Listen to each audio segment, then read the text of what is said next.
Galerinha do Liceu Catarinense, primeiro ano, aqui quem fala com vocês, professor Douglas, e vamos lá para mais uma aulinha de História à Distância. E hoje o nosso tema vai ser Egito Antigo. Gente, antes de eu iniciar o tema, como toda aula eu faço, estou morrendo de saudade de vocês, tá? E uma frasezinha que eu tenho certeza que faz tempo que vocês não escutam aí. E aí, galerinha, pode ir pá? É nóis? Daquele jeitão, né, gente? Aqui, então vamos lá, uma aulinha para vocês aí. Eu já começo com o título, Egito Antigo.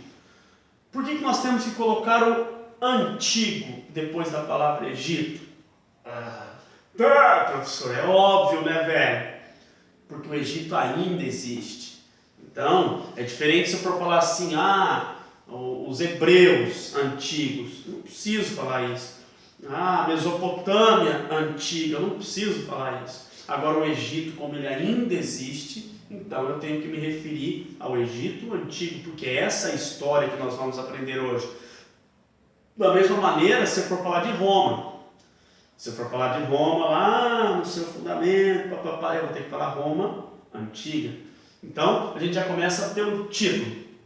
Civilização mais antiga. Pessoal, só outro detalhe aí, dá uma olhadinha aí na obra de arte do prof que ele fez, tá? Só para falar do Egito. Eu sei que muitos vão invejar, né? Porque o prof é um artista nato, isso vocês já viram na sala de aula também, mas está ali minhas pirâmides, meu olho de Horus ali, cruz com laço e tudo mais, né? Civilização mais antiga. Como nós já vimos na outra aula, que nós estávamos falando sobre a Mesopotâmia, são as duas civilizações mais antigas que existem. Mesopotâmia e, paralelamente, Egito. Mesopotâmia, às margens do rio Tigre e do rio Eufrates. Egito, às margens do rio Nilo. É a mesma história da Mesopotâmia, gente. Na época, aquele povo precisava do quê? De terra fértil. Aquele povo precisava do quê? De um solo, de um lugar propício para a agricultura, porque se a gente for analisar, um pouco depois da Revolução Agrícola ali, era isso que eles precisavam para sobreviver, e foi nesses dois territórios que ele encontra, esses povos encontram esse lugar propício. O Egito, a vida nessa época era a maior parte assim concentrada só às margens do rio Nilo. Por quê? Porque de julho a outubro é a cheia do Nilo. Então o rio enchia e quando o rio retornava, o solo ali, a terra, ela ficava com uma camada em cima dela de uma coisa chamada humus, que era o que deixava aquela terra fértil. Humus, até o nome Egito é curioso, que ele significa terra escura, terra negra, porque é desse humus, que se formava ali e deixava aquela terra fértil. Então, por isso que a vida, a maior parte, era concentrada às margens do Nilo, porque eles precisavam daquela terra fértil. Já falei a mesma coisa na Mesopotâmia, eles tinham os problemas ali com as cheias do Nilo, porém isso foi contido com aquela invenção que os mesopotâmicos também utilizaram, que eram os diques, que conduziam a água dos rios, da cheia dos rios, tanto para as cidades como para as plantações. Os egípcios também utilizaram isso, tá bom?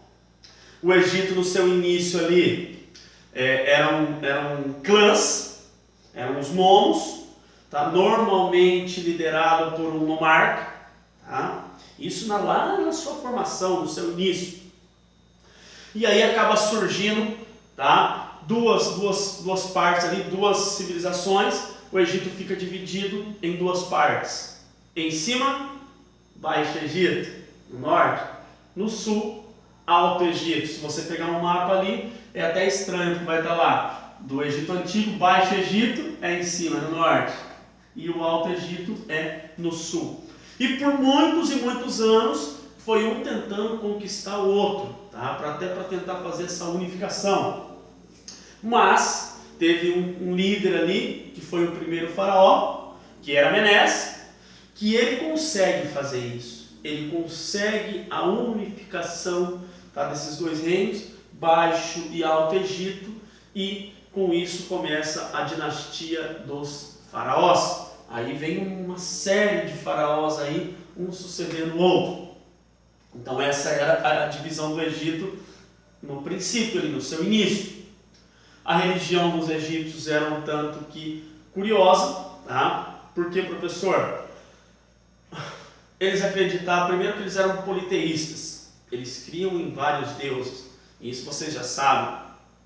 Esses deuses egípcios eram chamados, eu vou até colocar aqui no quadro, tá? A palavrinha, só para vocês verem o tamanho da palavra.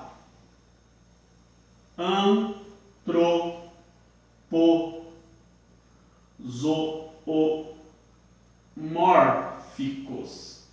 Olha o tamanhozinho da palavra, tá? Esses deuses egípcios, eles eram antropozoomórficos. Professor, que raio de palavra é essa? Antropo. O que significa antropo, gente? Homem. Zoomórficos. Zo, animal. Mórficos, essa junção. Então quer dizer que eles eram parte homem e parte animal. Eram esses os deuses egípcios, os deuses que eles acreditavam, né? Alguns deles que vocês conhecem, ou já viram no jogo, ou já viram Osíris, né? Anubis, deus submundo, guardião da tumba de Faraó. Então vários deuses, tá? Antropozoomórficos. Faraó, dentro da cultura egípcia, ele também era considerado aí um deus na terra, tá? Até o porquê deles respeitarem tanto, eles achavam que Faraó tinha esses poderes divinos, de tanto fazer com que chovesse, ou com a cheia, controlar a cheia dos rios, controlar esses fenômenos naturais. Então eles acreditavam que Faraó tinha esses poderes sobrenaturais, né? Mas a religião deles então era o politeísmo, e eles acreditavam nesses deuses antropozoomórficos, tá? Chegou a faltar até o fôlego, gente, desculpa. Então essa era a religião. Tem um fato bem curioso, eles utilizavam muito a religião, e sempre foi ao longo da história da humanidade, para controlar o povo. Então, como eles já tinham medo de Faraó, porque achavam que Faraó era um deus. E até a história da esfinge é interessante, porque a esfinge, eles falavam até que era um guardião, não sei se você já viu a esfinge, cabeça de Faraó, corpo de leão, vocês já devem ter visto, tá? Mas essa cabeça de Faraó não é como a gente vê hoje, gente, já não tem mais corpo, eles fizeram uma coisa assim, puxada para o realismo mesmo. Então as pessoas tinham medo, achando que até a esfinge era um guardião ali da pirâmide, do Faraó, enfim, da tumba, das riquezas, por isso que até eles não saqueavam essas riquezas. A economia, a base da economia egípcia era a agricultura, isso nós já sabemos, a criação de animais também, mas a base da economia egípcia era a agricultura.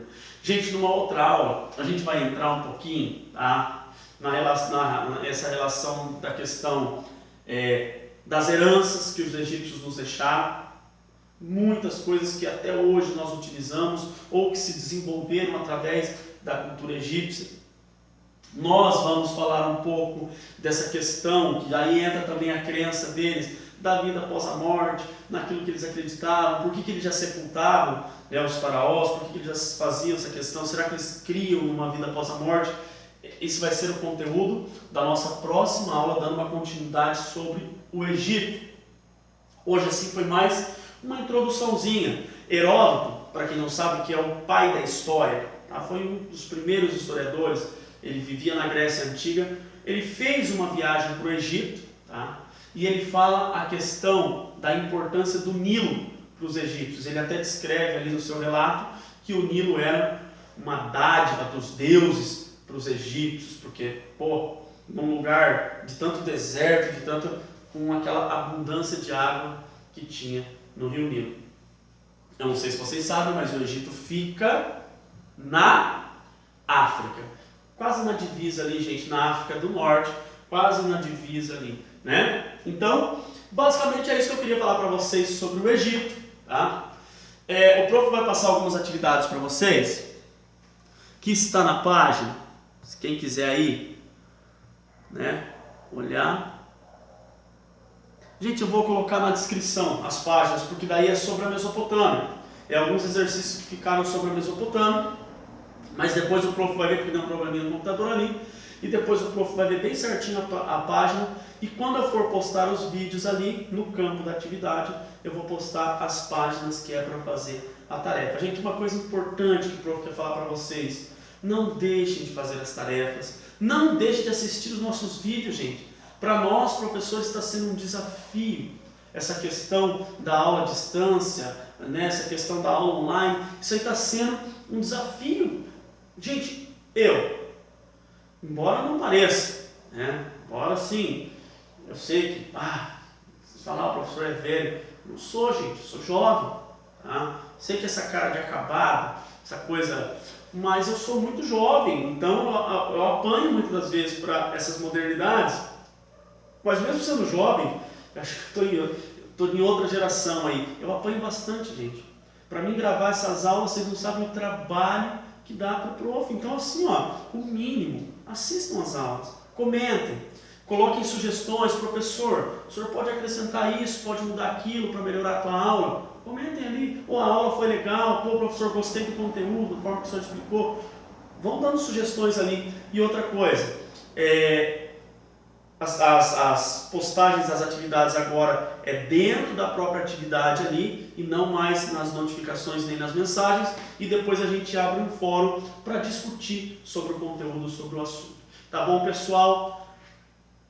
Aquele beijo no coração de vocês, o prof está morrendo de saudade de cada um de vocês. Até logo. Fui!